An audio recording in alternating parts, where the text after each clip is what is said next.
მიმდინარე ომის ფონზე ახლო აღმოსავლეთში თეთრ სახლში ბენიამინ ნეთანიაჰუს ვიზიტისას და იუდიასა და სამარიაში უსაფრთხოების მზარდი დაძაბულობის პირობებში ისრაელში წინასაარჩევნო სეზონია. ვაგრძელებთ ჩვენს ინტერვიუების სერიას ისრაელის ლიდერებთან, რომლებიც ერთვებიან პოლიტიკურ ბრძოლაში, რათა ისრაელის მომავალი განსაზღვრონ.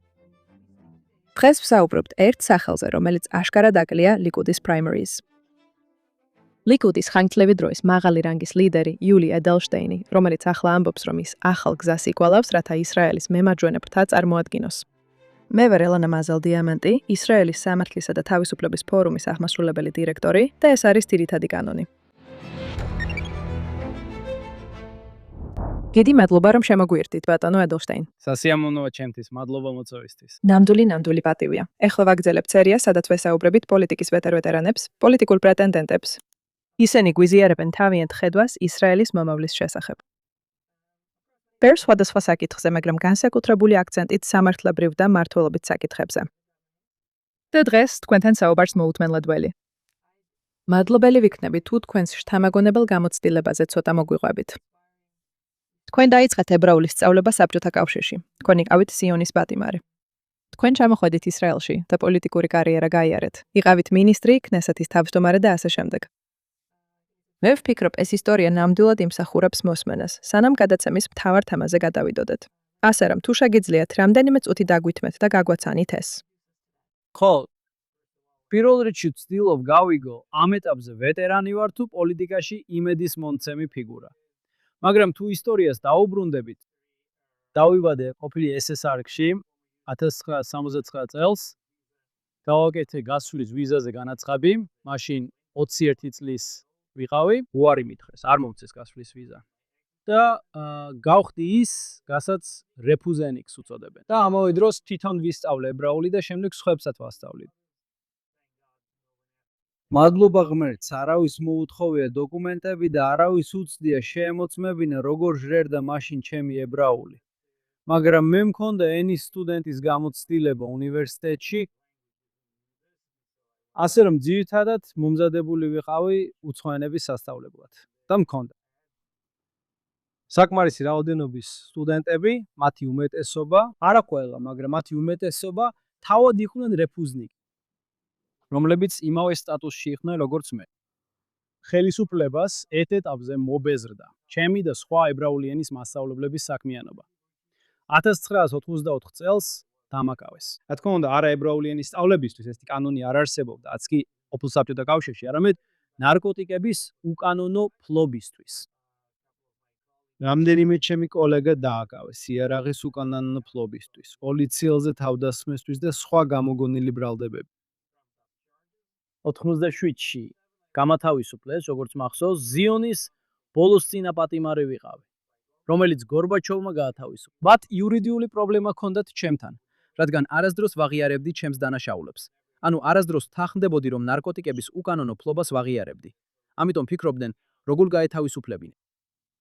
და ბოლოს მაინც მოახერხეს გამოსავალი ეპოვათ. გამოთავისუფლეს, საკმაოდ მალე მივიღე გასვლის ვიზა და 1997 წლის ივლისში ისრაელში ჩავედი. ჩემთვისაც და ჩემ გარშემო მყოფებისთვისაც თქვი, ზუსტად მახსოვს ეს ფრაზა, თქვი რომ ჩემი გადასახადები ებრაელ ხალხს გადაუხადე, საკმარისია, რაცია. და ჩემ პროფესიულ კარიერას რო დაუბრუნდე, არასდროს მივიღებდი მონაწილეობას საზოგადოებრივ ცხოვრებაში. და როგორც კარგი ძველი ებრაული ანდაზა ამბობს, როცა ადამიანი ფიქრობს, ღმერთი ცინის. დაიწყო ყოფილი საბჭოთა კავშირიდან ისრაელში რეპატრიაციის დიდი ტალღა. ეს ჩვენთვის ყოფილ ტოლვილებსა და სიონის ტყვეებს ოცნების ახდენას გავდა. და ზოგიერთები ჩვენგან მართლაც ჩაერთნენ საზოგადოებრივ საქმიანობაში, არასამთავრობო ორგანიზაციებში. და ერთ ეტაპზე მივხვდით, რომ ბევრად უფრო ადვილია არა სხვების ლობირება, არამედ თავად ვიყაროთ კენჭი და ავიოჩეთ, რათა გადავჭათ ის საკითხები, პრობლემები, გამოწვევები, რაც იმ დიდი ალიას ტალღას მოხვდა. და ესე პირველად ქნესეთში ამირჩიეს მსახურობდი სხვადასხვა მინისტრის პოზიციებზე და 3 ვადით ვიყავი პარლამენტის სპიკერი. და ახლა აქ ვართ ამ სტუდიაში და ვსაუბრობ. ასე რომ შენ როგორღაც მოახერხე, გამოტოვო ამ გამოცდილების ყველაზე ფერადი და ყველაზე მტკივნეული ნაწილებიც კი. მე ურჩევდი მაყურებლებს, ვისაც აინტერესებთ, ნახონ შენი წინა ინგლისურენოვანი ინტერვიუები იმის შესახებ, თუ რა გადაიტანეთ ციხეში ყოფნისას და კიდევ უფრო მეტი იმის შესახებ, თუ რას აკეთებდი ასეთ რთულ პირობებში. მაგრამ ეხლა დროა გადავიდეთ შემდეგ თემაზე. შენ მართლაც ძალიან ბევრ მაღალ თანამდებობაზე მუშაობდი. მგონი იმიგრანტთა აბსორბციის მინისტრი იყავი. რა თქმა უნდა, თქვი რომ ქნესეთის სპიკერი იყავი. კორონას პერიოდში ჯანდაცვის მინისტრი იყავი, ასევე და ამაზე ცოტა მოგვიანებით ვისაუბრებთ, სულ ცოტა ხნის წინ კნესეთში საგარეო საქმეთა და თავდაცვის კომიტეტის თავმჯდომარე იყავი. და ახლა თქვი რომ ლიკუდს ტოვებ, რათა ახალი პოლიტიკური გზა დაიწყო როგორც მემარჯვენე. მინდა გავიგო უბრალოდ რომ საუბარი დავიწყოთ, რა არის ეს ახალი გზა და რით განსხვავდება ძველი გზისგან. რაც არ უნდა იყოს ის. ეს დეტალურად აგვიხსენით. მე ვფიქრობ, ეს ეხება პრინციპებს. იმავე პრინციპებს, აზეც მეგონა რომ ლიკუდი იდგა ყოველ შემთხვევაში. იმ წლებში, როცა ლიკუდში ვიყავი. ისრაელის მიწა და სამწუხაროდ როცა დაახლოებით 9 წლის წინ იუდეასა და სამარიაში სუვერენიტეტის შესახებ კანონპროექტი პლენარულ სხდომაზე შევიდა, მე ვიყავი ერთადერთი ლიკუდის წევრი, ვინც მის სასარგებლოდ მისცა ხმა. რაც შეეხება სამხედრო სამსახურს, არავისთვის საიდუმლო არ არის, რომ თუ ხმამაღლა და მკაფიოდ ვიტყვით, რომ უკან დახევისთვის მზად არ ვარ. უკვე საკმარისი გამოცდილება გვაქვს ოსლოს შეთანხმებებთან და შემდეგ ღაზის სექტორიდან ცალმხრივ უკან დახევასთან დაკავშირებით.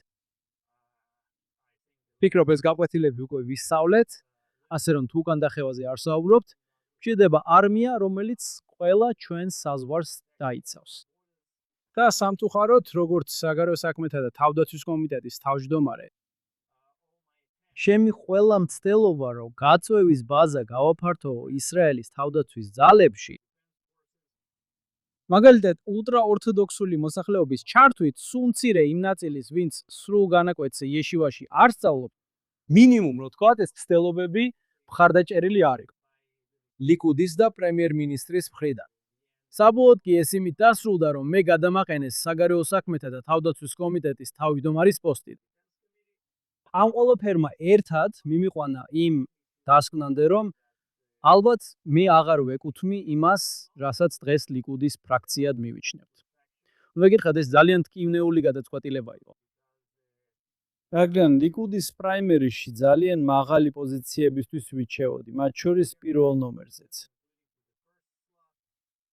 ეს ნიშნავს, რომ ლიკუდის პარტიის წევრებს შორის ბევრი მეგობარი და მხარდამჭერი მყავს, რომლებიც ალბათ ჩემს გადაწყვეტილებას ძალიან იმედგაცრუებულად შეხვდნენ. მაგრამ ჩემთვის უბრალოდ უსამართლო იყო ლიკუდის მანდატის დაკავება, როცა პარტიის პოლიტიკას ასეთ მნიშვნელოვან საკითხებზე არ ვეთანხმებოდი. სინამდვილეში ამაზე ცოტა მოგვიანებით ვაპირებდი საუბარს, მაგრამ ეხლა ვახსენებ. ბოლო რამდენიმე წლის განმავლობაში თქვენ და პარტიას შორის მინიმუმ 3 მნიშვნელოვანი განსხვავება იყო. ერთ-ერთი, რომელიც თქვენ ახსენეთ, არის ის, რომ იუდეასა და სამარიაში ისრაელის კანონების გავრცელების საკითხზე კენჭისყრა იყო. და ეს იყო ვინც ეხლებს ადანებს თვალს, ეს მოხდა ვიცე-პრეზიდენტ ვენსის ვიზიტის დროს. რაც ჩემი აზრით გავლენას ახდენდა ლიკუდის მზადყოფნაზე მიიღო მონაწილეობა. ანუ მათ არ სურდათ ეს გაეკეთებინათ, სანამ ის აქ იყო. მაგრამ მიუხედავად ამისა, კენჭისყრა მაინც ჩატარდა და თქვენ იყავით ერთადერთი ადამიანი, თუ როგორც თქვით, თქვენ პარტიის რიგებს გამოეყავით. და კიდევ ერთი რამ იყო, რომელზეც უფრო დეტალურად ვისაუბრებთ, დაკავშირებულია მცდელობებთან, რომ რაიმე სახის გაწვევის კანონი მიიღონ.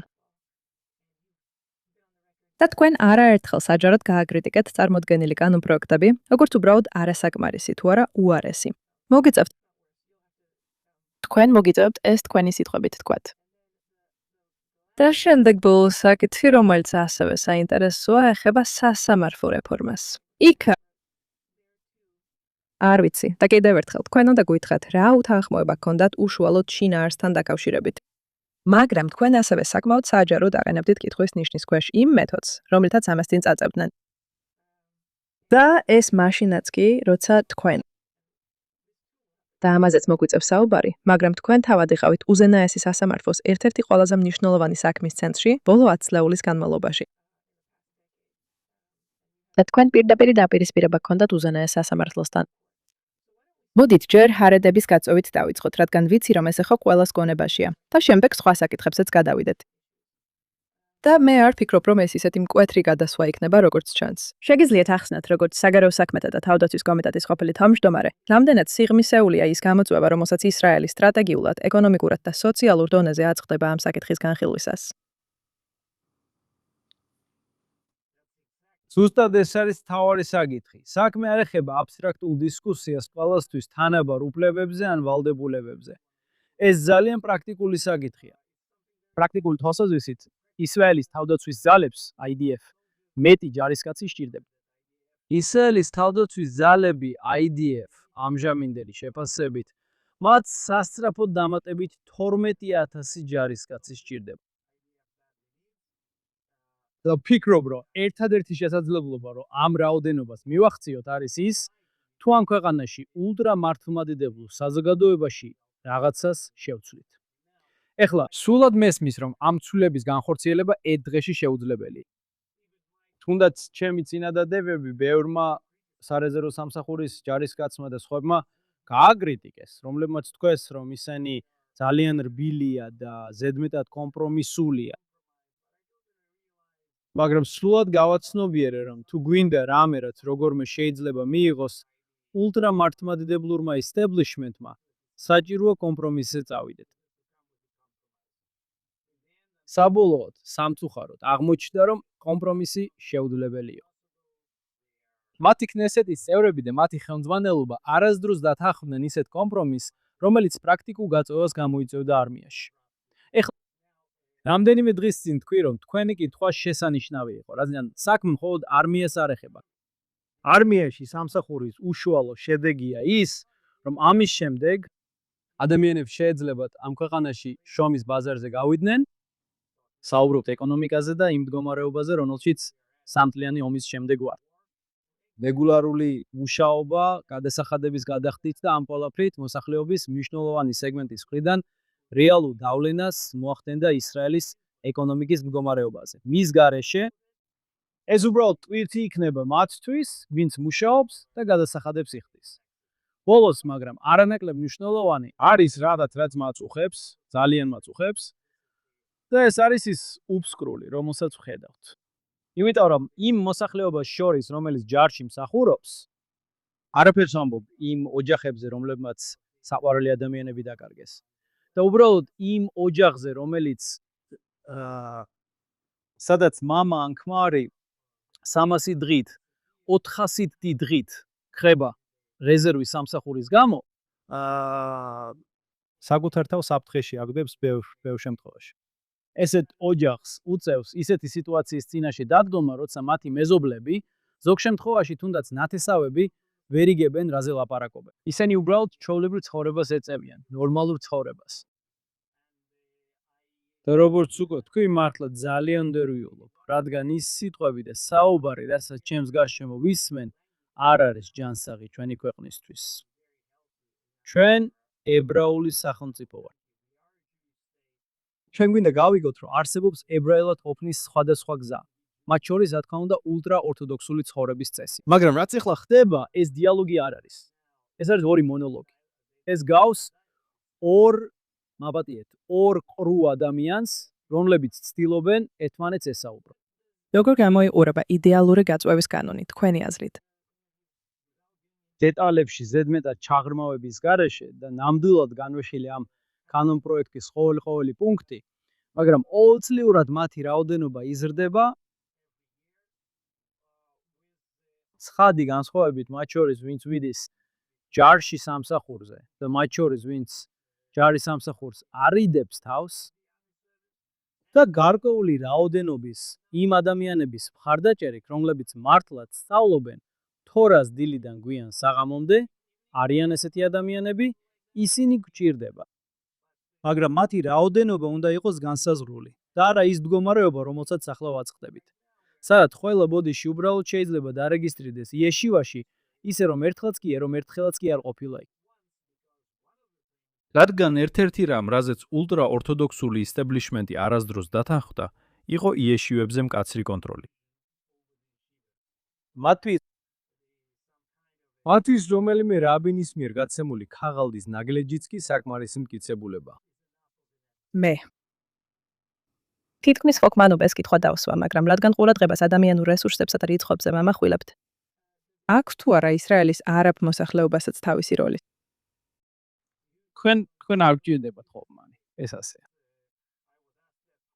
ეს კითხვა ბერჯერ დამისვეს და ყველას ყურადღება უნდა მიმექციე. ყველას ყურადღება მივაპარე იმ ფაქტს, რომ ჩემს კომიტეტში შემოტანილი კანონპროექტი იყო მთავრობის კანონპროექტი, სახელწოდებით ულტრა-ორთოდოქსი, ახალგაზრდების გაწვევის შესახებ კანონპროექტი. ახალგაზრდობა. და მე აბსოლუტურად დარწმუნებული ვარ, რომ არაბი მოსახლეობის როლზე სერიოზული განხილვა უნდა გაიმართოს. ყველა არ მოიმსახურება ჯარში. მაგრამ ვფიქრობ, ბევრი შემთხვევაა, როდესაც მათ ამ მოსახლეობას შეუძლია წვლილი შეიტანოს ისრაელის სახელმწიფოს უსაფრთხოებაში. არ არის საჭირო ძალიან შორს წავიდეთ. ბოლო ომების დროს როდესაც ჰეზბოლა და ირანელები ისრაელის სახელმწიფოში რაკეტებს ისროდნენ და დრონებს აგზავნიდნენ.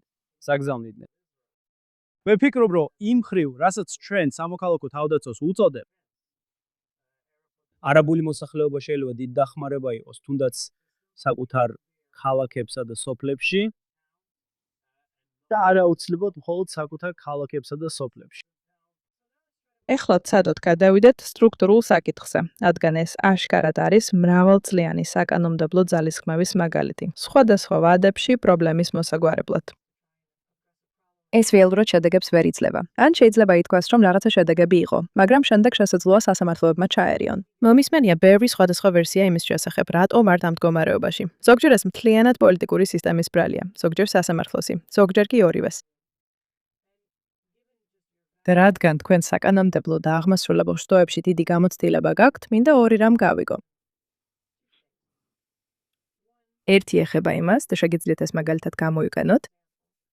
იმ გამოწვევებს, რაც ფრის წესრიგის გატარებას ახლავს კოალიციობას ახლავს კოალიციურ სისტემაში. და არის თუ არა ეს არსებული სისტემა, რა არის მისი, იცით, უპირატესობები თუ სისუსტეები, რა სები, რას შეცვლიდით მასში. და ამის შემდეგ მსურს ამ საკითხს სხვა პერსპექტივიდან შევხედო, რაც გულისხმობს მუშაობას იმასთან, რაც ხშირად იცით. ხშირად აკრიტიკებენ როგორც ზედმეტად აქტიურ ბიუროკრატიასა და სასამართლო სისტემას, როგორც პოლიტიკოს ამ ორ სფეროში. მაგრამ მოდით დავიწყოთ ამით, დღის წესრიგის წინ წაწევის სირთულით. თანმიმდევრული დღის წესრიგის გატარება არსებული სისტემის მეშვეობით. ეს ობიექტური სირთულეა, მაგრამ მე სრულად უჭერ მხარს კოალიციურ სისტემას ჩვენს ქვეყანაში, რადგან ჩვენ ჯერ კიდევ დანაწევრებული საზოგადოება ვართ. ჩვენ ჯერ კიდევ ახალგაზრდა ქვეყანა ვართ.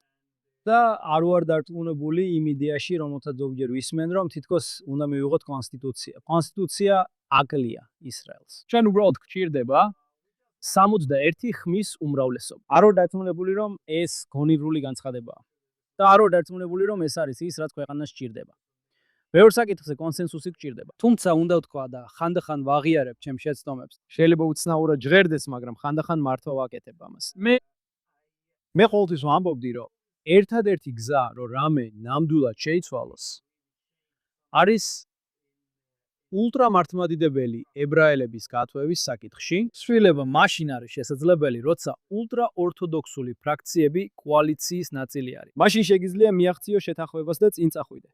ამაში დარწმუნებული არ ვარ. ვფიქრობ, ფსიქოლოგიურად ამ ეტაპზე მათთვის ძალიან რთულია, როგორც უკვე ვთქვი, ნებისმიერი თუნდაც რაიმე სახის კომპრომისის მიღება. ასე რომ ალბათ გამოსავალია ფართო სიონისტური კოალიციის შექმნა, რომელიც სიონისტური ფრაქციებისგან შედგება ორივე მხრიდან და მაინც წარმოადგინონ კანონმდებლობა, რომელიც არ არის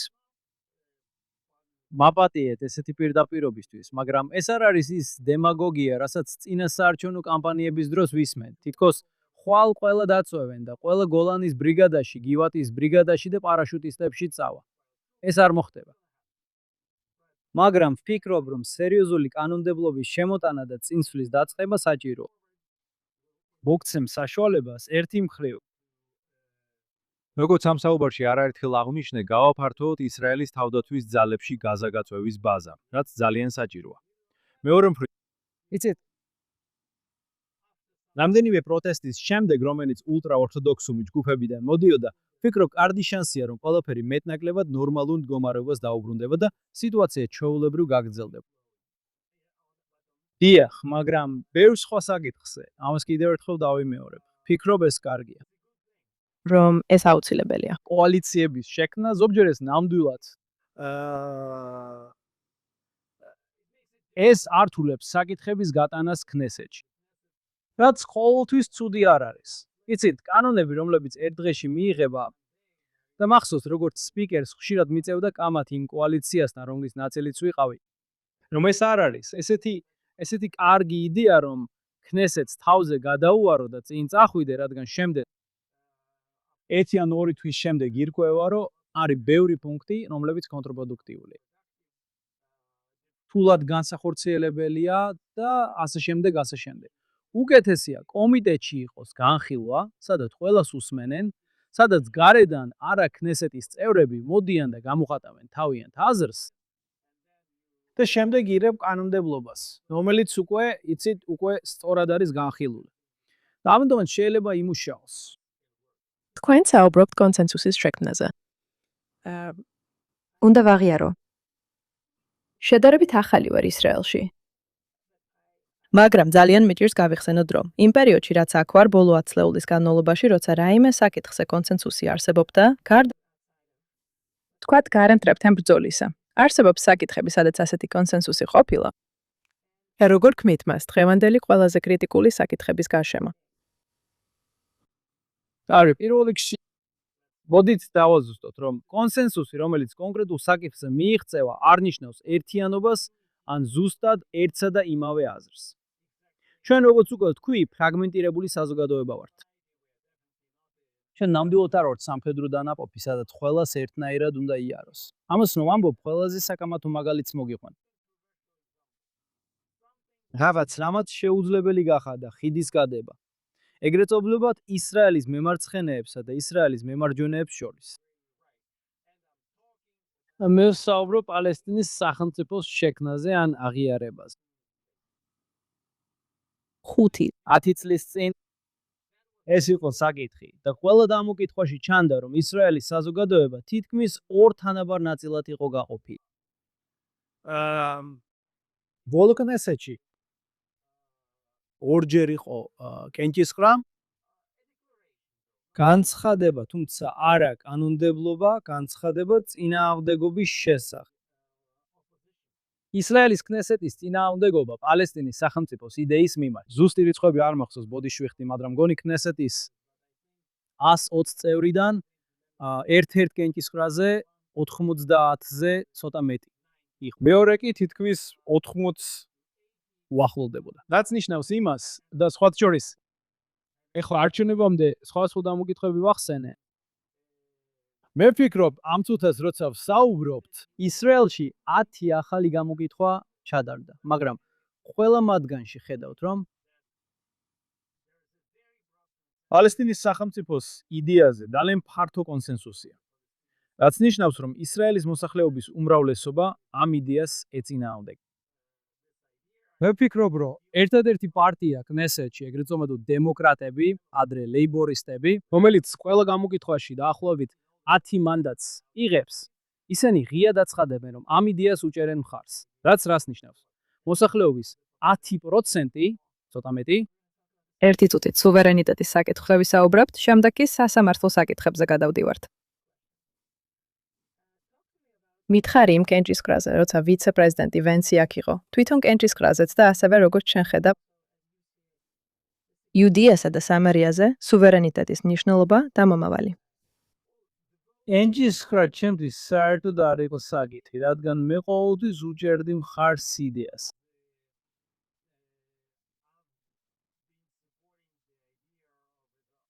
ისრაელის სუვერენიტეტის გავრცელების იუდეასა და სამარიაზე.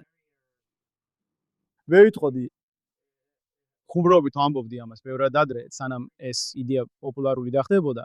ვფიქრობ ამ საკითხში სიცხადე უნდა შევიტანოთ და მთელი ეს ძალადობრივი ქცევა, რომ თითქოს ჩვენიაო, მაგრამ სინამდვილეში არა. ესეც არის და ისიც არის. ვფიქრობ ეს ჩვენს მტრებს და ზოგიერთ ჩვენს მხარდამჭერს, რომლებიც უბრალოდ დარწმუნებულები არ არიან, ყველა სახის ცრუ იმედს აძლევს. რა არის ჩვენი პოზიცია ამ საკითხს?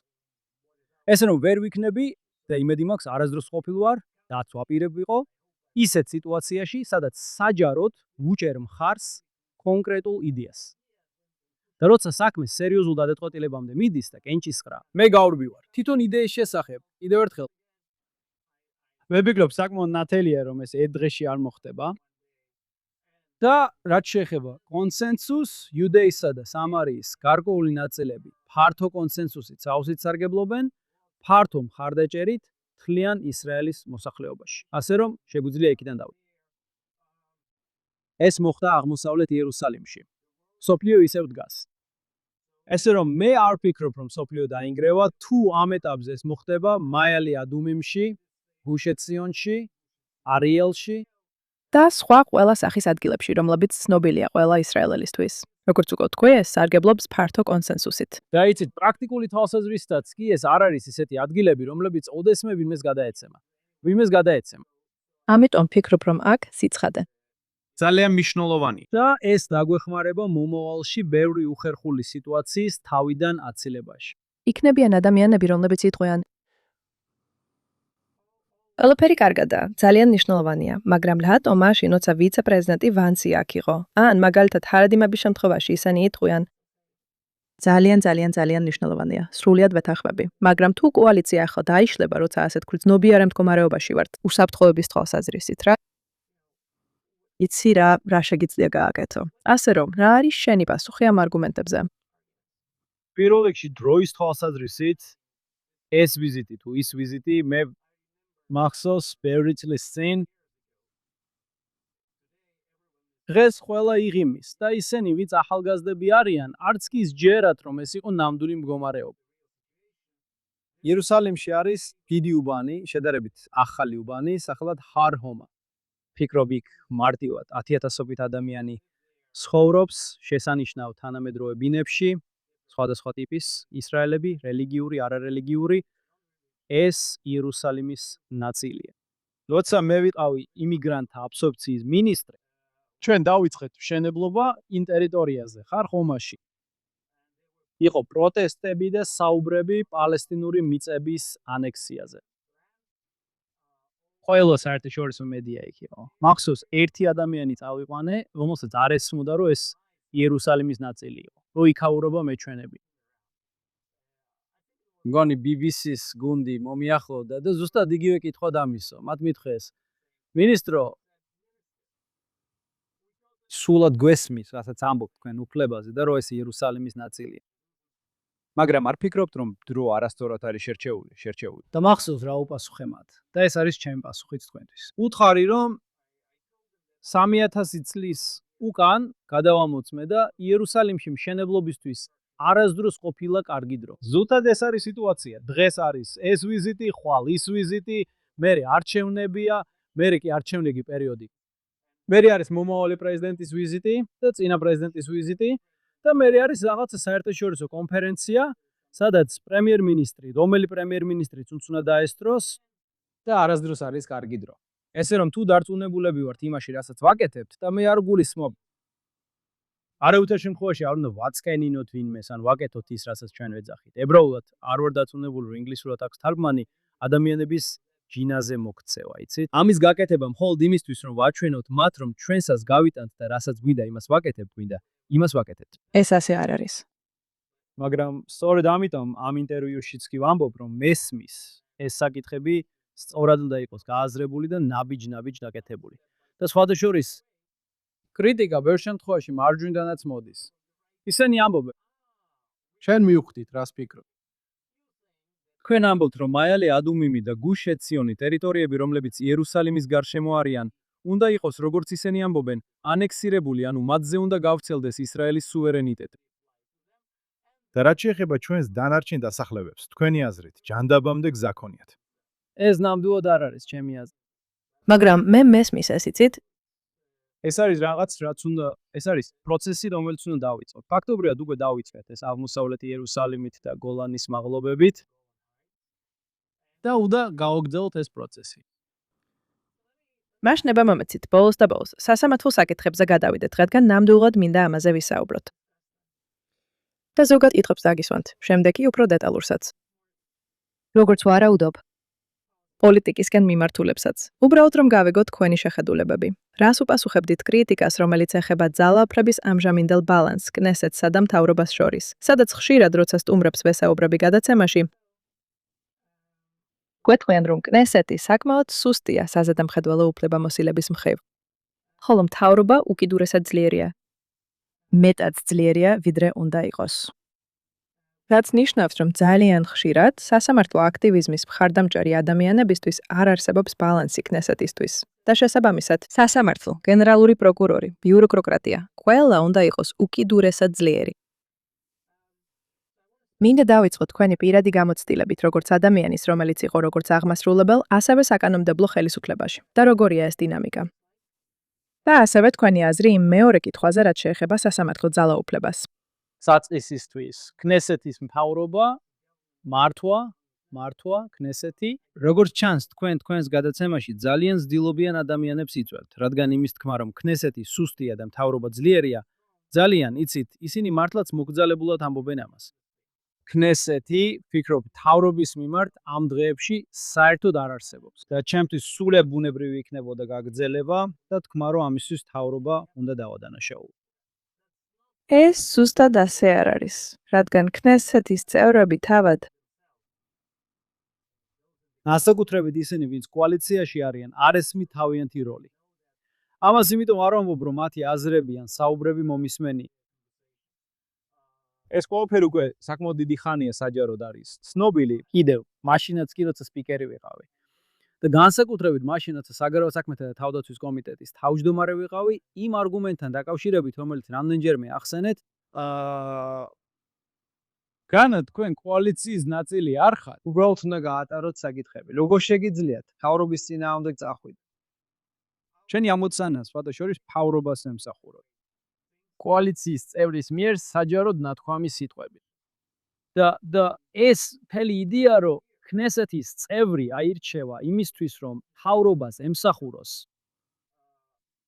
კიდევ ერთხელ ვეცდები ვიყო ისეთივე თავაზიანი, როგორც თქვენი სხვა სტუმრები.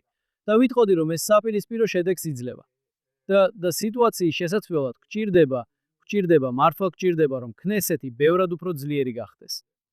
კომიტეტების თავმჯდომარეებმა უნდა გააცნობიერონ, რომ ისინი თავიანთ სკამებში იმისთვის სხედან, რომ მთავრობის კანონპროექტები ავტომატურად არ დაამტკიცონ. სხვათა შორის, ეს მხოლოდ საკამათო საკითხებს არ ეხება. ამ მოწვევის დასაწყისში ზოგიერთი კანონმდებლობა შემოიტანეს. მნიშვნელოვანი კანონმდებლობა შემოიტანეს ჩემს კომიტეტში. არაფერი საკამათო არ იყო ამაში. საკმაოდ ფართო კონსენსუსი არსებობდა, მაგრამ ეს იყო იცით, ის სათანადოდ არ იყო მომზადებული საწყის ეტაპზე. და როცა შეხვედი და გადავდეთ და თქვით, რომ მთავრობამ ამაზე უნდა იმუშაოს, ამ კანონმდებლობაზე პასუხისმგებელი მინისტრი, ჩემს ოფისში მოვიდა ახალი მინისტრი, რომელსაც არ ჰქონდა საპარლამენტო და სამთავრობო გამოცდილება. და მან ზუსტად იგივე ფრაზა თქვა, მან თქვა, „იული, არ მესმის. განა კოალიციის ნაწილი არ ხარ. რატო გაქვს ზედმეტი კითხვები? რატო უნდა გქონდეს დამატებითი განხილვები? უბრალოდ დაამტკიცე ეს კანონმდებლობა." ეს იყო საკმაოდ გულწრფელი, იცით, გაუგებრობა იმის შესახებ, თუ რა როლი აქვს პარლამენტს ჩვენ სისტემაში. და როგორც უკვე ვთქვი, მართლა საჭიროა, რომ ეს შევცვალოთ. ეს რაღაცა ახალია, ის კულტურა, რომელსაც აღწერთ. თუ ეს ყოველთვის არსებობდა. და თუ ეს ცვლილებაა, როგორ ფიქრობთ, რა გამოიწვია ეს და როდის? მოусმინეთ, კიდევ ერთხელ, მოდი აბსოლუტურად ბუცფელები ვიყოთ. შეგიძლიათ იყოთ მკაცრი საწინააღმდეგონის მიმართ თუ გსურთ. შეგიძლიათ ნაკლებად თავაზიანი იყოთ, არა უშავს. მთავრობას არ მოსწონს ის იდეა, რომ ზოგიერთი კნესეთის წევრი ზედამხედველობას გაუწევს. იცით? და გააკრიტიკებს საქმიანობას ან კანონმდებლობას, ან მოითხოვს პასუხებს და ასე შემდეგ. ეს საკმაოდ აშკარა. ჩვეულებრივი ხუმრობაა, რომ ბენ-გურიონი, იცით, გადაიტანა კნესეთი იერუსალიმში, რადგან არ სურდა მისი ყოფნა თელ-ავივში. პრემიერ-მინისტრის რეზიდენციაში და სადაც თავდაცვის სამინისტროა, ბენ-გურიონი იყო. თუ გახსოვთ, ასევე პარალელურად თავდაცვის მინისტრიც იყო, მას არ სურდა ყველა ეს ადამიანი მის გარშემო და კნესეთი იერუსალიმში გადაიტანა. ასე რომ ეს ახალი არ არის ცვლილებები. როდესაც მთავრობას არ სურდა კნესეთის ჩარევა, ხოლო კნესეთს ჩარევა სურდა. ამჟამად ქნესეთს ეხლა ჩარევა არ სურს. ოპოზიცია ავტომატურად აკრიტიკებს ყველაფერს, რაც მთავრობიდან მოდის. ბუნებრივია, თუმცა ყოველთვის გონივრული არ არის. კოალიცია, როგორც უკვე თქვი, უბრალოდ ამბობს კი ბატონო, როცა რამე მთავრობიდან მოდის. და შედეგი ბევრ შემთხვევაში ის არის, რომ კანონმდებლობა სათანადოდ არ არის ორგანიზებული. სერიოზული განხილვა არ არსებობს. კომიტეტებში განხილვები კვირილის შეჯიბრებად იქცევა, რადგან განხილვაში შინაარსი არ არის. და ეს არის ის, რაც ჩემი აზრით საბოლოოდ აზიანებს არა პოლიტიკურ სისტემას, აზიანებს თითოეულ მოქალაქეს ისრაელში, რადგან კანონმდებლობა არ ეხება რაღაც აბსტრაქტულს. ისინი ჩვენს ცხოვრებას ეხება. მაშინ მის ფონზე რასაც ახლა აღწერთ რა. როგორ უყურებთ იმას, რაც ხშირად პრეტენზიებია? ვიტყოდი ალბათ უფრო მემარჯვენე კანონმდებლობის მხრიდან, თუმცა არა მხოლოდ მათი. რომ იურიდიულმა კონსულტაციებმა, იურიდიულმა ბიუროკრატიამ ფაქტობრივად ხელში აიღო პოლიტიკის განსაზღვრა. იქნება ეს სასამართლოს დონეზე, მთავარი იურიდიული მრჩევლის, თუ სამინისტროებში იურიდიული მრჩევლების დონეზე. არის თუ არა მიღწეული სწორი ბალანსი? ეს თავისთავად გამოწვევაა. თქვენ როგორ ხედავთ ამას? ამ კრიტიკას ნამდვილად აქვს აზრი. ამიტომაც ძალიან იმედგაცრუებული ვიყავი იმით, როგორც დაიწყო მიმდინარე სასამართლო რეფორმები იანვარში. 23 წელს ისეც არ იმართა, რომ მან ფაქტობრივად დამარხა აუცილებელი ცვლილებების შესაძლებლობა, ნაცვლად იმისა, რომ ხელი შეეწყო მათთვის. ეს ცვლილებები ძალიან საჭიროა. მას შეგიძლიათ კიდევ ერთხელ ისაუბროთ. შეგიძლიათ მოიყვანოთ რამდენიმე მაგალითი. თქვათ, კანონმდებლობის ან პოლიტიკის, რომლებიც მაგალითად, ის სიმარტივე, რომელთაც უზენაეს სასამართლო აუქმებს ქნესეთის კანონმდებლობას, არ არის ძალიან მისასალმებელი. კიდევ ერთხელ, როცა არ არის დისკუსია, როცა ყველაფერი მხოლოდ კვირილში გადადის, როცა მთავრობა ატარებს ყველაფერს, რაც უნდა, შეიძლება რაღაც დონეზე მესმის უზენაეს სასამართლო, მაგრამ ეს მაინც არ ამართლებს. და მახსოვს ეს კონკრეტული საქმე იყო. რაღაცა სწორად არ იყო. განხილული ბიუჯეტის განხილვების დროს ფინანსთა კომიტეტში. მე მოვითხოვე როგორც ქნესეთის სპიკერმა. მე მოვითხოვე დამატებითი კენჭისყრა. ქნესეთის იურიდიულმა მრჩეველმა სრულად დაუჭირა მხარი ჩემს პოზიციას და მოითხოვა დამატებითი კენჭისყრა. კომიტეტი ოხმანობდა. ამ დროს ვიღაც წავიდა უზენაეს სასამართლოში და უზენაესმა სასამართლომ მამართლომ მხარი დაუჭირა ჩემს პოზიციას და ქნესეთის იურიდიულ მრჩეველს. და მე საჯაროდ გამოვხატე ჩემი აღშფოთება უზენაესი სასამართლოს მიმართ. მოსამართლე, რომელმაც ეს განაჩენი გამოიტანა, არის ადამიანი, რომელსაც პირადად ვიცნობ. და მან მოგვიანებით თქვა, იცით, ვერ ხვდები, ჩვენ ოპოზიციას უჭერდით მხარს. და მე უთხარი მათ. თქვენ არ გაქვთ უფლება ასე ჩაერიოთ ქნესეთის საქმეებში. და თუ მართლა გადავწყვეტთ ჩემი აზრი კომიტეტზე მომეხვია, ამის გზები მქონდა. შემეძლო მეთქვა, რომ ბიუჯეტი პლენარულ სხდომაზე არ მოხდებოდა, სანამ ამ საკითხზე დამატებით კენჭისყრას არ ჩაატარებდით. პარლამენტის სპიკერს ამის გაკეთების უფლებამოსილება აქვს. სამწუხაროდ, იცით რა ხდება ქნესეთში და ზუსტად ამას მიადექით. რატო არის ქნესეთი ესეთი სუსტი? იმიტომ რომ ნახევარი ქნესეთის, თქვა დღეს ქნესეთის ოპოზიცია, ქნესეთში ძალიან ბედნიერი იქნებოდა იმით, რასაც მე ვამბობ, ქნესეთსა და მთავრობას შორის ურთიერთობების თვალსაზრისით. და კოალიცია ქნესეთში ძალიან ბედნიერი იქნებოდა, რომ მოესმინა ის, რასაც მე ვამბობ ქნესეთსა და ქნესეთსა და სასამართლო სისტემას შორის ურთიერთობებზე. ძალიან ცოტა, თუ საერთოდ არიან ქნესეთის წევრები, რომლებიც ბედნიერები იქნებოდნენ ორივე ნაწილის მოსმენით, რასაც მე ვამბობ. და სწორედ ეს ხდის ქნესეთს ძალიან სუსტად. მაშ, იმის გათვალისწინებით, რასაც ამბობთ, როგორ ფიქრობთ? სასამართლო სისტემა როგორ უნდა შეიცვალოს? და თქვენ უკვე ისაუბრეთ იმაზე, რაც ახლახან აღწერეთ, როცა გადაწყვეტილება თქვენ სასარგებლოდ იყო, მაგრამ თქვენ მაინც პრინციპულად წინააღმდეგ წახვედით. უკვე ახსენეთ, რომ ფიქრობთ, კოალიციური სისტემა თავისი ყველა ნაკლოვანების მიუხედავად და მაშინაც კი, როცა თითქოს თქვენ წინააღმდეგ მუშაობს, საკითხის არასწორ მხარეს აღმოჩნდებით. ან შეიძლება არც იყოს არასწორი მხარე, მაგრამ მაინც გადაიხდით კონკრეტულ ფასს იმისთვის, რაც გსურდათ. თქვენ მაინც იცავთ კოალიციურ სისტემას. ასე რომ ამის მიუხედავად, კიდევ ერთხელ, როგორია თქვენი იდეალი კანადის მთავრობისა და სასამართლოს ურთიერთობისთვის? იცით, თქვენ ახსენეთ, რომ არ მოგწონდათ სასამართლო რეფორმის გატარების გზა, მაგრამ გქონდათ თუ არა პრობლემა შინაარსთან? შემოგეთავაზებინათ სხვა შინაარსი და სხვა შინაარსს შემოგთავაზებთ. პირველ რიგში, როგორც თქვი, ცვლილებები საჭიროა. თუ გინდათ ეს წინადადებაში თქვა, ვიტყოდი მეტი ბალანსი. მეტი თვით შეზღუდო. შეგიძლიათ მაცნობოთ. კარგი, როგორც უკვე თქვი, უფრო მეტი ძალა ქნესეთს, რომელიც სინამდვილეში ხალხის წარმოადგენელია. უზენაეს სასამართლოს უფრო ნაკლებად უნდა შეეძლოს კანონმდებლობის გაუქმება ან ქნესეთის შიდა საქმეებში ჩარევა. ქნესეთის მხრიდან მთავრობის საქმიანობაზე მეტი ზედამხედველობა და მთავრობის მხრიდან ქნესეთის ნაკლები გათელა. მე ვფიქრობ, ეს არის საკითხები, რომლებიც შეიძლება ქნესეთში ფართო კონსენსუსით იქნას წარმოდგენილი. უსმენ ჩემს კოლეგებს. და მიუხედავად იმისა, რომ ძალიან ადვილია ყველაფერი 100%-იან კამათად გადააქციო, ან რეფორმების მომხრე ხარ, ან რეფორმების წინააღმდეგი. ასე არ არის. არსებობს გარკვეული რეფორმები, რომლებიც ძალიან საჭიროა და იყო გარკვეული მცდელობები კანონად დაემტკიცებინათ ისეთი რაღაცები, რომლებიც აბსოლუტური სისულელეა.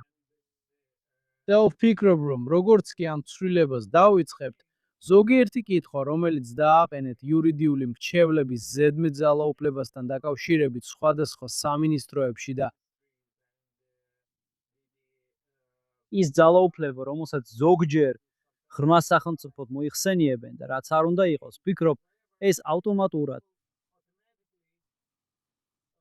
ის როგორღაც თავს დააკოორდინირებს ამ ახალ რეალობასთან. სხვადასხვა თუ გადაამოწმებთ 20-30 წლის წინანდელ უზენაესი სასამართლოს გადაწყვეტილებებს, ბევრ შემთხვევაში უზენაესი სასამართლო მიმართავს ქნესეთს. მე აღნიშნავ ერთ ძალიან ცნობილ და სადაო საკითხს, სხვადასხვა ფორმით. იყო სხვადასხვა განმარტება, მაგრამ მოდი ძალიან მარტივად ვთქვათ. ვინ არის ებრაელი? დაბრუნების კანონი, ვინ არის ებრაელი და ასე შემდეგ. მახსოვს უზენაეს სასამართლოს მოსამართლეები ერთხელ, ორჯერ და სამჯერ მიმართავდნენ ქნესეთს და ამბობდნენ, რომ უნდა დადაწყვიტოთ. თქვენ უნდა მიიღოთ კანონი. თუ ამას არ გააკეთებთ, ჩვენ ჩავერევით. და შემდეგ, როცა ქნესეთმა არ იმოქმედა სხვადასხვა პოლიტიკური მიზეზების გამო, მაშინ უზენაეს სასამართლო ჩაერია. ეხლა ესე აღარ არის. უზენაესი სასამართლო ნამდვილად მიმართავს ქნესეთს. ისინი უბრალოდ იღებენ გადაწყვეტილებებს და მორჩა. და ეს არის ის, რაზეც როგორც უკვე თქვი, უნდა ვიზრუნოთ. თუ სწორად მესმის თქვენ ფიქრობთ, რომ არსებობს კანონები, რომლებიც შეიძლება მიიღონ, რაც გააძლიერებს ქნესეთს და გარკვეულ საკითხებში შეასუსტებს სასამართლო ხელისუფლების ძალას. შეზღუდონ ძალაუფლება, შეასუსტონ ძალაუფლება. შეზღუდონ ძალაუფლება. შეიძლება ითქვას, რომ ეს ზღუდავს ძალაუფლებას და აძლიერებს სამართლის უზენაესობას და აძლიერებს სასამართლოს. კიდევ ერთი საკითხი ნითხი, რომელიც ხშირად წამოიჭრება გადაცემაში, არის საზოგადოებრივი ნდობის ან ნდობის საკითხი საჯარო ინსტიტუტების მიმართ. ის სხვადასხვა მუდმივად იკლებს. და ეს არის მეცლებია ვაფრთხილებ ამაზე. ეს ძალიან საშიშია. იცით, მე არ ვეკუთვნი იმ ადამიანებს, ვინც ამბობ, ვის სჭირდება უზენაესი სასამართლო. შენ გჭირდება ძლიერი სასამართლო სისტემა. როცა ხედავ ყველა დამოკითხვაში, წელიწადიდან წელიწადამდე, არა რომელიმე. იცით, მემარჯვენე ორგანიზაციის მიერ დაკეთებულ გამოკითხვებს, რომლებიც ცდილობენ დამახინჯებული სურათი დაგანახონ. ეხლა ისრაელის დემოკრატიის ინსტიტუტი და სხვები ისინი გაჩვენებენ, რომ უზენაესი სასამართლოსადმი ნდობის დონე თანდათანობით იკლებს. შეგიძლიათ იდაოთ და სწორადაც და თქვათ, კი, მაგრამ ქნესეთი, როგორც წესი, ბოლოს არის. მართალია, იცით, ეს გამოკითხვები. კი, მაგრამ ზუსტად ამაზე ვსაუბრობ, იმიტომ რომ ქნესეთი არარელევანტურია. ქნესეთი არის. მე ვფიქრობდი, რომ ეს იმიტომ იყო, რომ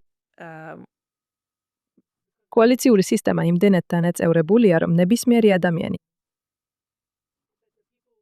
რომ აღმომჩევლები ძირითადად უყურებენ ქნესეთს და რაც მოსწონთ, თავიდანვე ძალიან მცირე პროცენტია. წინასწარ. შეიძლება. ძალიან გუმავიწყი ხომ არ ვარ? არა, ამ კუთხით არაძოს მიფიქრია. შეიძლება მართალი ხარ, რომ ისინი თავიდანვე არ ეთანხმებიან ქნესეთის წევრთა უმრავლესობას. და მხოლოდ უმცირესობას ხედავენ, რომელიც მათ შეხედულებებს გამოხატავს. მაგრამ მაინც იცი, ასე არასდროს მიფიქრია. ნაყოფიერი აზრია, მაგრამ მაინც ვიტყოდი, რომ იცი, როცა ქნესეთი სწორად იქცევა და მართავს სერიოზულ დისკუსიებს და არა უბრალოდ იცი, ხვირილები და სტვენა და რაც არ უნდა იყოს, ფიქრობ, რომ ხალხი ეს უნდათ მათ ამის ნახვა. უნდათ დაინახონ, რომ კანონმდებლობა, რომელიც მათ ცხოვრებას ეხება, ნამდვილად აწუხებს ქნესეთის წევრებს. და ისინი რომ ქნესეთის წევრები იქ არ არიან მხოლოდ იმისთვის, რომ ყურადღება მიიპყრონ, იცი, თავიანთ კოლეგებს რაღაცა უხამსი სიტყვებით მიმართონ. აგი ერთი ბონუს შეკითხვა მაქვს, რომელიც არაფერ კავშირში არ არის იმასთან, აზეც აქამდე ვსაუბრობდით. სანამ უოდებულის ჯოხს აიღებენ და აქედან გამომაგდებენ და ეს ეხება ალიას. აზეც ვიცი, რომ წარსულში გისაუბრიათ და მგონი თუ სწორად მახსოვთ, თქვენ იყავით აბსორბციის მინისტრი. ჩვენ ძალიან რთულ პერიოდში ვცხოვრობთ ებრაელი ხალხისთვის საზღვარგარეთ. ცხადია, ალია ყოველთვის არ არის სწორი გამოსავალი თითოეული ადამიანისთვის. მაგრამ, რა თქმა უნდა, აქ ისრაელში ჩვენთან ბევრს იმედი აქვს, რომ მეტი ადამიანი ეძებს აქ სახლს და უსაფრთხოებას. თუ ეს მათთვის შესაფერისია. და მაინტერესებს, არსებობს თუ არა გზები, რომ ისრაელმა ხელი შეუწყოს ამ ნაბიჯს ისე, რომ დიპლომატიურად არ დააზიანოს ურთიერთობები უცხოეთში. და ასევე შიგნითაც. იქნებ ცვლილებების შეტანით უფრო მისაღები გარემო შეიქმნას ახალი რეპატრიანტებისთვის. მენ ჯერ არ თკბილი.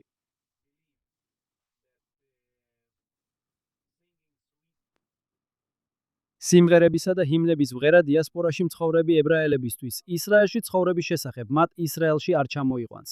ეს არის, როგორც თქვენ თქვით, ეს არის თქვენ გამოიყენეთ ეს სიტყვა, მგონი თქვენ იყავით. იქნება ეს მათთვის შესაფერისი თუ მათთვის ვისთვისაც ეს შესაფერისია. მე გამაკრიტიკეს მაშინაც კი როცა მიგრანტთა ინტეგრაციის მინისტრი ვიყავი. იმისთვის რომ ყველას არ მოუწოდებდი ისრაელში გადასვლას. როცა თქვა ლექციებს ვკითხულობდი უცხოეთში, ებრაულ საზოგადოებაში ან მსგავს სიტუაციაში. იმიტომ რომ ვფიქრობ ეს გადაწყვეტილება სერიოზულად უნდა მიიღონ. ემიგრაცია და იმიგრაცია თუნდაც ამას ალიას უწოდებდეთ, ეს არასდროს არის მარტივი. ადაპტაცია არასდროს არის მარტივი. არავის. არც ბავშვებისთვის. ეს ყველაზე სულელური რამაა, რაც კი ოდესმე მომისმენი. ბავშვებთან ყველაფერი ესე მარტივია. იცი, ისინი წამებში ითვისებენ ყველაფერს. ეს არასდროს არის მარტივი.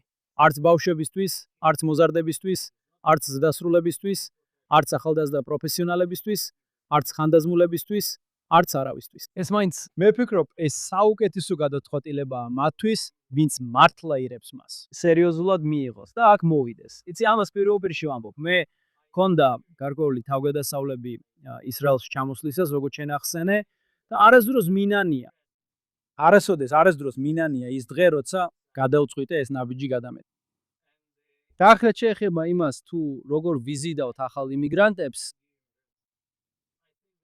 გონია რომ ჩვენი თელი საუბარი ამ კითხვასაც ეხება. როცა ისრაელს ვაძლიერებ, უკეთეს ხვდით, უფრო ფართო კონსენსუსით, მეტი არა გაერთიანებით, არამედ ერთიანობით, რაღაც სახის ურთიერთგაგებით ხალხს შორის. ჩვენ ძალიან განსხვავებულები ვართ და ეს კარგია. მაგრამ მე არაფერი მაქვს შესათავაზებელი, თქვათ, ძალიან ულტრა მართლმადიდებელი ებრაელისთვის, რომელსაც ალიაზე წასვლა სურს. ან სრულიად სეკულარული ებრაელისთვის, რომელსაც არ უნდა რაიმე რელიგიაზე ან რელიგიურ კავშირზე რაიმეს მოსმენა. მაგრამ ისრაელში არიან ადამიანები, რომლებიც ჩემგან ძალიან განსხვავდებიან. და მათ შეუძლიათ ბევრის შეთავაზება, როგორც ერთ ჯგუფს, ასევე მეორეს და ძირითადად ყველას. ჩვენ აქ განსხვავებულები ვართ. უბრალოდ უნდა მოусმინოთ ერთმანეთს, რადგან თუ ერთი მხარე გაიმარჯვებს, ებრაელი ხალხი წააგებს. და ეს არის ის, რაც უნდა გვახსოვდეს. ყველაფერი ასაც აქ ვაკეთეთ, ყველაფერი ასაც აქ ვაკანონებ, რასაც აქ ვაკანონებ, ყველაფერი ასაც აქ წიმწევთ, გავლენას ახდენს მილიონობით ებრაელზე საზღვარგარეთ და ეხმარება მათ, ან არ ეხმარება, რომ ალიზე იფიქრონ. ფიქრობ, ეს შესანიშნავი ადგილია დასასრულისთვის. ვიცი, რომ ალბათ მომავალ 1-2 კვირაში მნიშვნელოვანი პოლიტიკური განცხადება გექნებათ, თუ უნდა ვივარაუდო. და მათთვის, ვინც ამას უხურებს, ნახეთ, არ გაცვებით ამაზე, ეს არ არის ამ გადაცემის მიზანი. მათთვის, ვისაც სურს ამ ამბავს მიხვეს, როცა დრო მოვა. დარჩით ჩვენთან, არ გამოტოვოთ. დიდი მადლობა ბატონო ედელშტეინ. სერიას გავაგრძელებთ სხვა სპიკერებთან ერთად მომდევნო კვირებში. ძალიან ვაფასებ თქვენს დროს. და წარმატებებს გისურვებთ. დიდი მადლობა, ძალიან მომეწონა ჩვენი საუბარი. გვადლობთ.